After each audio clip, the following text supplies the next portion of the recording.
And ladies and gentlemen, it is an honor and pleasure for me to introduce to you the President of the Republic of the Philippines, His Excellency, President Benigno S. Aquino.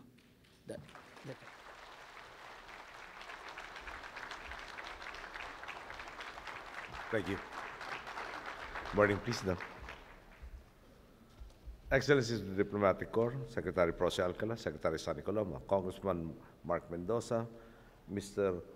Muthi Gandhi, Mayor Tony Calixto, 2015 Expo and Conference exhibitors, members of Livestock and Poultry Associations, and the livestock industry stakeholders, fellow workers in government, honored guests, mga minamahal ko pong kababayan, magandang umaga po sa inyo lahat.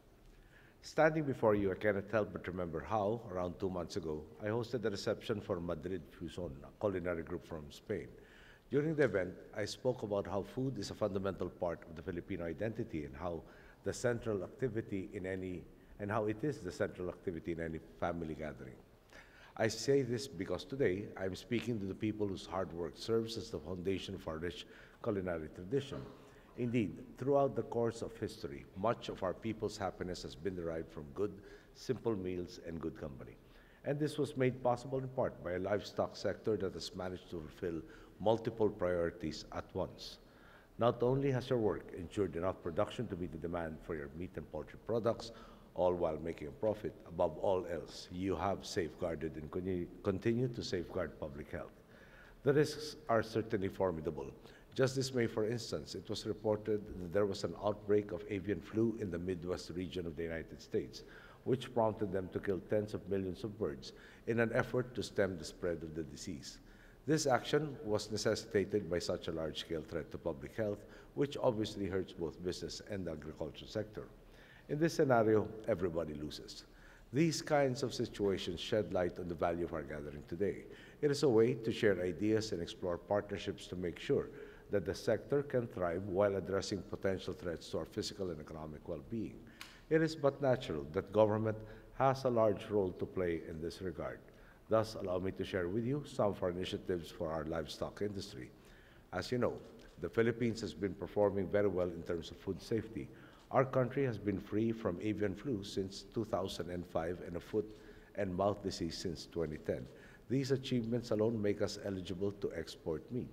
On top of this, however, just last month, the World Organization for Animal Health accorded us the highest level of recognition as a country free from FMD without vaccination, which further increases our competitiveness.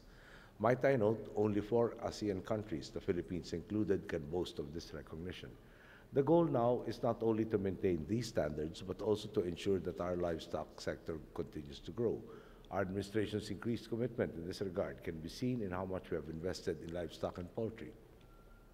Over the course of our term, we have increased the budget of this sector by 108%. This has given us the wherewithal to increase focus on animal health by providing vaccinations and undertaking disease surveillance, amongst other measures, to control, if not eradicate, these animal diseases. We have also passed key legislation to promote food safety. With the help of allies from Congress, we amended the Meat Inspection Code, which imposes stricter fines for food safety violations, perhaps most prominently the transport or sale of the so-called hot meat. There is also the Food Safety Act of 2013, which strengthens our food regulatory system to better protect consumer health and facilitate our food exports. As we have taken deliberate measures to improve the safety and security of our food supply, it is also necessary to find ways to maximize the benefits of our eligibility as a meat exporter. This is why the Department of Agriculture is pursuing 2 large-scale projects that will help us in this regard, namely the AAA Poultry Dressing Plant project in Bamban, Tarlac, worth 120 million pesos, and the AAA Slaughterhouse project in Tanawan, Batangas, worth 150 million pesos. Both of these projects are expected to be completed within the year.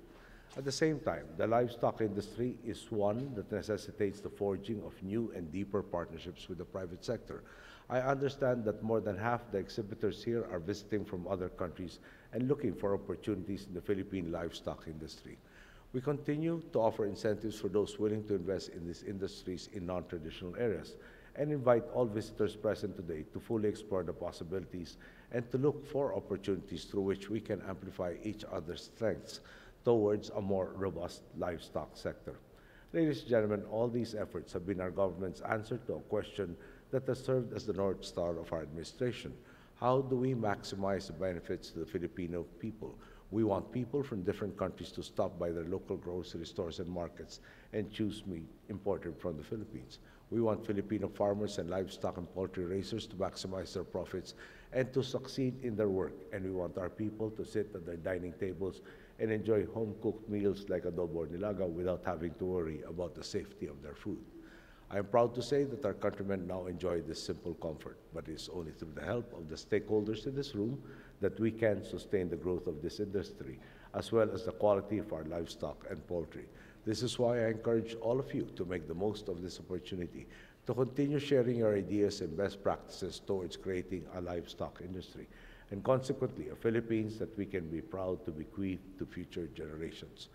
Before I close, may I just highlight something that Secretary Alcala earlier said. The increase in prices of your products has not much matched the figures for inflation. They've always been below inflation since we started. That, I think, talks of the greater efficiencies that you have been able to achieve in your industry, while at the same time maintaining the safety standards that we all long for. It is really a blessing to be in this country that we do not have to worry about the security of the food that we eat in terms of its quality. So for that, you really deserve our congratulations. I bid you all a good day.